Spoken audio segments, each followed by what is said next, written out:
Welcome students. आज की इस क्लास के अंदर हम ये सीखेंगे या हम इस मौजू पे आज आपसे बात करेंगे कि आपको एम डी कैट की जो अब होने वाला टेस्ट है जिसमें 3 हफ्ते ही बाकी रह गए हैं, उसकी हम कैसे क्रैश प्रेप करें, कैसे उसके लिए अपने आप को तैयार करें, कौन सी चीज़ें ऐसी हैं, कौन से टॉपिक ऐसे हैं जो हमें रिवाइज कर लेने चाहिए, ज़्यादा फोकस करना चाहिए। तो आए आज हम आपसे स्टार्ट करेंगे 3 वीक प्लान्स, और ये बहुत आसान सा प्लान है जिसको अगर आप कंसिडर करेंगे तो इंशाल्लाह आपकी बहुत अच्छी तैयारी हो सकती है। सबसे पहली तो बात यह है कि अगर हम केमिस्ट्री के ऊपर बात करते हैं तो केमिस्ट्री में हमारे पास कुछ डिवीजन्स हैं। डिवीजन्स के एतबार से एक डिवीज़न हमारे पास है फ़िज़िकल केमिस्ट्री का, नेक्स्ट वन हमारे पास है इनऑर्गेनिक केमिस्ट्री, ऑर्गेनिक केमिस्ट्री। इसके अलावा एक और है हमारे पास इलेक्ट्रोकेमिस्ट्री, एंड देन हमारे पास एक और है वो है बायोकेमिस्ट्री। इसके साथ ही साथ एक और चीज़ भी यहाँ पे इंक्लूड है स्टूडेंट, और वो है हमारे पास थर्मोकेमिस्ट्री। असल में जो हमारे पास मेजर पेपर है वो तो इन 3 पार्ट से मिलके बन जाता है, यानी organic chemistry, inorganic chemistry, physical chemistry को मिलाकर ही मैक्सिमम हमारा एमडी कैट का पेपर बन जाता है। लेकिन कुछ टॉपिक्स इसमें ऐड ऑन होते हैं, जैसे इलेक्ट्रोकेमिस्ट्री के बगैर नहीं बन सकता, थर्मो और बायोकेमिस्ट्री, ये बहुत इंपॉर्टेंट चीज़ें हैं, लेकिन इनसे दो दो सवाल, एक एक सवाल करके एक पूरा क्लस्टर तैयार हो जाएगा। तो स्टूडेंट, हमने तैयारी कैसे करनी है, अपने लास्ट के जो 3 वीक्स रह गए हैं उनको कैसे मैनेज करना है, क्योंकि चीज़ें मैनेज करना एक बड़ा इंपॉर्टेंट काम है एमडी कैट के अंदर। इट्स टाइम मैनेजमेंट और आपकी स्टडी की मैनेजमेंट है कि कौन किन टॉपिक्स को ज़्यादा कवर करना है, किन को कम कवर अप करना है, प्रिपरेशन लेके कैसे चलनी है, ये सब बातें बड़ी इंपॉर्टेंट हैं, अहम है। तो आए स्टूडेंट, आगाज़ करते हैं। सबसे पहली तो बात ये है कि आप अपनी स्ट्रेंथ और अपनी वीकनेस को एनालाइज कर लें। ये बहुत आसान है इसके एनालाइजेशन के, कैसे आप स्ट्रेंथ को एनालाइज करते हैं। ऐसे तमाम टॉपिक जिनके कॉन्सेप्ट्स आपके अच्छे बिल्ट हुए हैं, फॉर एग्जांपल कोई न्यूमेरिकल टाइप क्वेश्चंस हैं, मोल का टॉपिक है, स्टीशियोमेट्री है, हेसिस लॉ के न्यूमेरिकल्स हैं, ज़्यादातर स्टूडेंट्स के इनके अंदर कॉन्सेप्ट भी अच्छे होते हैं और जल्दी जल्दी वो सॉल्व भी कर लेते हैं। कुछ टॉपिक मेमोराइज भी जल्दी जल्दी हुए हुए होते हैं, आसान है याद करने के एतबार से, तो स्टूडेंट्स ने जल्दी याद किए मैं ऑलरेडी पहले से, तो वो उनकी स्ट्रेंथ काउंट होगी। वीकनेस वो है जहाँ पे आपके कॉन्सेप्ट्स कम है। कॉन्सेप्ट्स कम कहाँ होते हैं? ज़्यादातर ऑर्गेनिक के अंदर, कार्बोनाइल कंपाउंड्स के अंदर स्टूडेंट्स के कॉन्सेप्ट कम है, अल्काइल हैलाइड में कॉन्सेप्ट्स कम है। कुछ ऐसी चीज़ें जो टॉपिक मेमोराइज़ नहीं करके रखे हुए पहले से, जिसमें ज़्यादातर इनऑर्गेनिक केमिस्ट्री मैंने नोट डाउन किए, स्टूडेंट्स कमज़ोर होते हैं। कहते तो हैं मेमोराइज़ किया हुआ है वो इसको स्ट्रेंथ समझते हैं, एक्चुअल प्रैक्टिस में उनकी वीकनेस काउंट हो रही होती है, क्योंकि उनसे जब कोई रैंडम पूछें कोई चीज़ तो उन्हें नहीं आ रही होती। तो इस तरह की चीज़ों को आप खुद ही एनालाइज कर लेंगे।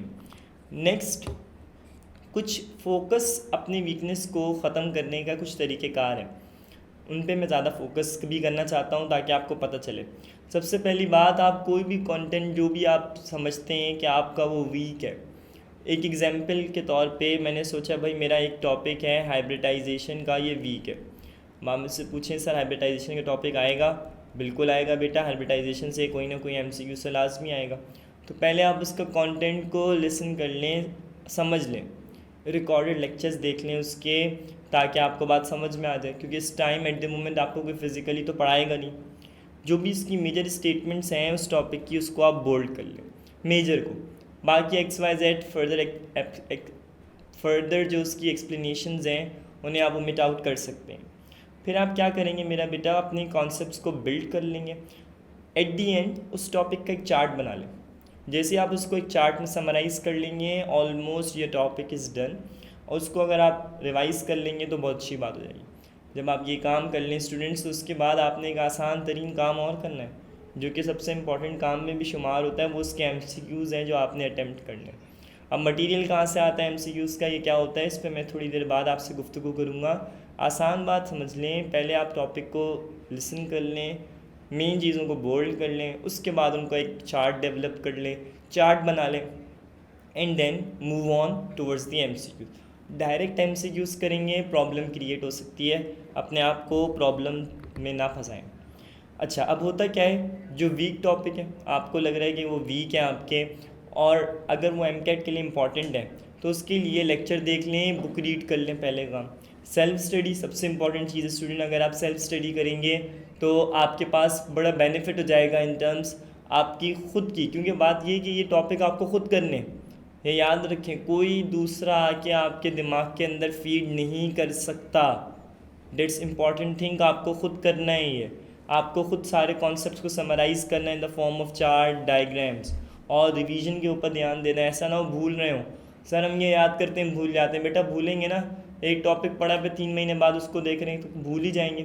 रिवीजन करना बड़ा ज़रूरी है, तो रिवीजन पे थोड़ा टाइम लगाएं और अपने जो MCQs हैं उनकी प्रैक्टिस के ऊपर टाइम लगाएं, और टॉपिक बहुत जल्दी डेविएट ना करें।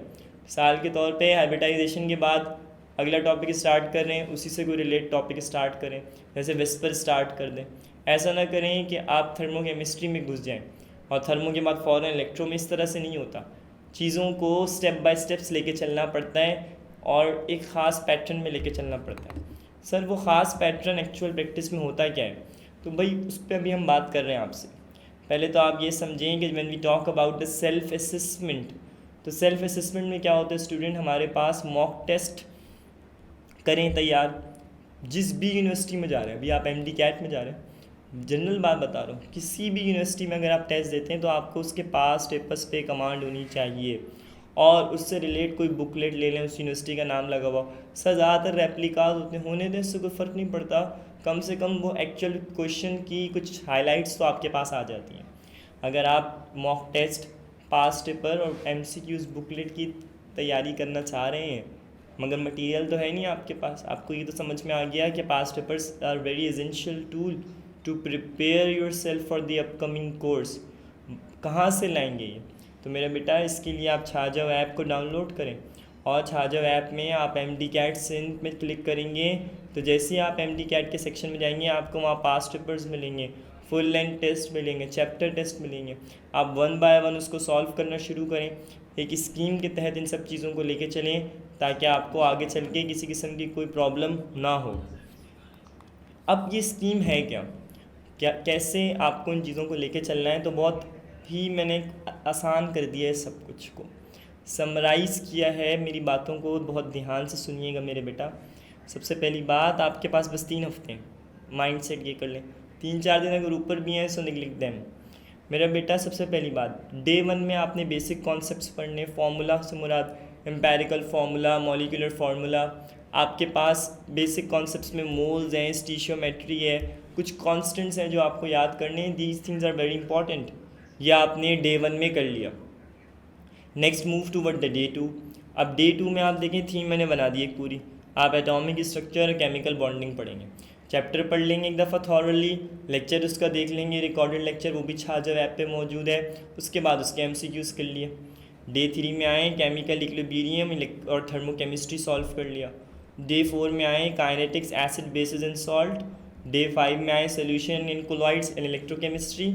और अगर इनमें से कुछ बच गया था, मिसाल के तौर पे सर ये 5 दिनों में तो ज़्यादा हो गया, 2 टॉपिक रह गए, एक टॉपिक इसका एक टॉपिक उसका, you have a day 6 as well. तो मेरा बेटा डे 6 में आप क्या करेंगे, आप रिवीजन स्टार्ट कर देंगे डे 6 के अंदर, और डे 6 में जितनी भी चीज़ें जो रह गई हैं, वो तमाम एलिमेंट्स, वो तमाम चीज़ें जो रह गई थी पिछले 5 दिनों में, डे 6 में उसको रिवाइज़ कर लेंगे। सेल्फ असेसमेंट होगा मेरा बच्चा, जैसे ही सेल्फ असेसमेंट का डे आया संडे, पूरी फर्स्ट ईयर केमिस्ट्री आपकी होगा। इट्स वेरी इजी, लेकिन आपको इसके अंदर प्रैक्टिस करनी पड़ेगी चीज़ों की। कोशिश करें कि न्यूमेरिकल्स के लिए सारे फॉर्मूले एक जगह पे लिख लें ताकि आपके लिए आसान हो जाए और जल्दी जल्दी आप चीज़ों को सोल्यूशन की तरफ मूव कर दें। तो 1 वीक से ज़्यादा मैं नहीं समझता कि आप फर्स्ट ईयर को दें, एक दिन और लगा लें संडे का ताकि आपकी प्रेप हो सके। आगे बढ़ते मेरा बेटा, वीक 2 शुरू होता है जो कि बहुत इंपॉर्टेंट है। डे 1 में आपने पीरियोडिक टेबल सीखा, डे 1 में आपने फार्मूला भी सीखा। सर ये फार्मूला बार बार क्या मतलब है, फार्मूला वहाँ पे जब मैं कह रहा था वहाँ एम्पेरिकल मॉलिक्यूलर फार्मूला था, यहाँ पे मुख्तलिफ़ किस्म के इनऑर्गेनिक कंपाउंड्स हैं, डोलोमाइट है, मैग्नीसाइड्स हैं, ऐसे बहुत सारे फार्मूले हैं जो आपको आने चाहिए। डे 2 स्टार्ट होता है, आप डे 2 में representative element, S block element और मेरा बेटा आप P ब्लॉक एलिमेंट्स को रिकॉल कर लेते हैं। डे 3 में आप क्या करते हैं, D ट्रांजिशन एलिमेंट जो है D ब्लॉक का चैप्टर वो आप रिवाइज़ कर लेते हो। अच्छा D ब्लॉक बहुत बड़ा चैप्टर तो होगा नहीं, अगर है भी तो इसमें आपके पास टाइम है, यू हैव अ टाइम, तो जो चीज़ यहाँ से बच रही है वो इधर आप थोड़ा सा शिफ्ट कर दें। डे 4 में आपने ऑर्गेनिक का सिर्फ इंट्रोडक्शंस पढ़ने शुरू का चैप्टर। फिर डे 5 में आपने एलिफेटिक हाइड्रोकार्बन्स का मतलब क्या है, आपका फोकस होना चाहिए अल्केन, अल्कीन, अल्काइन के रिएक्शंस, इन रिएक्शंस की कंडीशंस के ऊपर। देन आप एरोमेटिक हाइड्रोकार्बन्स की तरफ मूव कर जाएंगे, यानी बेंजीन वाला जो पूरा टॉपिक है उसको आप अच्छे से देखेंगे। डे 7 में जब आप एंटर होते हैं संडे वाले दिन, तो उसमें आप हाफ डे रिवाइज करेंगे ये वाला पार्ट जो कि इनऑर्गेनिक है। और मेरा बेटा रिमेनिंग जो आपने ऑर्गेनिक अभी शुरू ही करी है, जिसमें भी सिर्फ 3 या 4 टॉपिक आपने पढ़े हैं, वो वाला सारा का सारा जो ऑर्गेनिक का टॉपिक है वो आपने हाफ डे में रिवाइज़ कर लेना है। इसका मतलब है पूरा दिन को भी आपने ऑर्गेनाइज़ करना है कि सुबह से लेकर दोपहर तक इनऑर्गेनिक का रिवीजन है, और देन फिर आप ऑर्गेनिक पे आ जाएंगे, वो भी लिमिटेड चैप्टर्स पे। वीक 2 कंप्लीट होता है जब तक हमारे पास इनऑर्गेनिक ख़त्म हो गई है, हमारी फिज़िकल केमिस्ट्री का पार्ट, थर्मो इलेक्ट्रोकेमिस्ट्री एंड हो गया है, ऑर्गेनिक अभी ऑन गोइंग है। अब इसको एक वीक नेक्स्ट वीक की तरफ भी ले जाएं। इसकी वजह ये क्वेश्चन आते हैं, मैं अभी देखा था अल्काइल हैलाइड के बड़े क्वेश्चंस आते हैं हमारे पास, तो एक इंपॉर्टेंट चैप्टर है, you need to cover this. फिर उसके बाद आपने अल्कोहल एंड फिनोल्स, फिर कार्बोनाइल कंपाउंड्स पढ़ लिया। कार्बोनाइल कंपाउंड्स में आपने एल्डिहाइड और कीटोन्स के टॉपिक्स, उनके डिस्टिंग्विश टेस्ट, इससे रिलेटेड जो भी पास पेपर्स के क्वेश्चंस हैं जो कि हमारी ऐप पे अवेलेबल हैं, उसको आप जाके इजीली देख लीजिएगा। कार्बोनाइल कंपाउंड्स को लाजमी रिवाइज़ करिएगा, इन्हें हम ऑक्सीजन कंटेनिंग फंक्शनल ग्रुप्स भी कहते हैं। फिर कार्बोक्सिलिक एसिड एंड एस्टर्स, यानी हम डिवाइड कर रहे हैं। मैं आपको डेली बहुत ज़्यादा फंक्शनल ग्रुप्स नहीं पढ़वा रहा, बस थोड़े थोड़े करके कह रहा हूँ कि दो दो दो दो करके आप जो है वो एक स्टेयर्स के ऊपर जैसे चढ़ते हैं 1 बाय 1, उस कॉन्सेप्ट के थ्रू आप चलेंगे। डे 5 आता है, और मेरा बेटा डे 5 में आप क्या करते हैं, वीक ख़त्म हो रहा है, बिल्कुल एंड हो रहा है। अब आप क्या करेंगे, आप कुछ नहीं करेंगे, बायोकेमिस्ट्री, इन्वायरमेंटल, इंडस्ट्रियल की सिर्फ इम्पॉर्टेंट पॉइंट्स जो आपके लिए इम्पॉर्टेंट हैं, थोड़े थोड़े इम्पॉर्टेंट पॉइंट्स आप उसके एक दफ़ा पढ़ के चले जाएं। थोड़े से जो पास्ट पेपर के सवाल आते हैं वो आप देख के चले जाएं। डे 5 आपका कंप्लीट होता है। डे 6 मैंने स्किप किया हुआ है, या तो आप उसको संडे के साथ मर्ज कर दें, या उसके लिए एक और काम आपने करना है। यहाँ तक आपके पास फर्स्ट ईयर कंप्लीट हो जाती है, देन यहाँ पे सेकेंड ईयर भी एंड हो जाती है। अभी भी हमारे पास कुछ ना कुछ वक्त मौजूद है। जो लास्ट 2 डेज़ हैं, सैटरडेज़ एंड संडेज़, जिसको मैंने ओमिट आउट किया हुआ है, उसमें आप मॉक टेस्ट अटैम्प्ट करेंगे जो कि हमारी ऐप पे मौजूद है। उसमें आप ग्रैंड टेस्ट अटैम्प्ट करेंगे, और मेरा बेटा उसमें आप प्रैक्टिस करेंगे, प्रैक्टिस प्रैक्टिस प्रैक्टिस। याद रखिएगा ये बहुत ज़रूरी है। अगर आप प्रैक्टिस नहीं करेंगे एंड में मॉक और ग्रैंड की, सर हमारे कुछ टॉपिक एंड में भी रह गए, रहने दें, छोड़ दें, आप ग्रैंड टेस्ट की तरफ मूव कर जाएं। जो मसाइल आएंगे, जो क्वेश्चन नहीं समझ में आएगा, उसका वीडियो सोल्यूशन मौजूद है, उस पर आप क्लिक करेंगे तो मेरा बेटा वो आपके सामने खुद ब खुद वीडियो सोल्यूशन भी आ जाएगा, बहुत आसान है। तो इस तरीके से 1 बाय 1 आप क्या करते रहेंगे मेरा बेटा, इसको प्रिपेयर करते रहेंगे। सर पहले मॉक करें या ग्रैंड, पहले मॉक बाद में ग्रैंड, यही तरीक़ेकार होता है ताकि आप अपनी प्रिपरेशन कर सकें और आपको किसी किस्म का कोई मसला ना हो। प्रैक्टिस बहुत ज़रूरी है, परफेक्ट प्रैक्टिस मेक परफेक्ट, ये बात याद रखिएगा। परफेक्ट प्रैक्टिस के तरीक़ेकार हैं, एक साथ बहुत सारा नहीं करने बैठ जाएगा, अदरवाइज़ प्रॉब्लम का शिकार हो जाएंगे।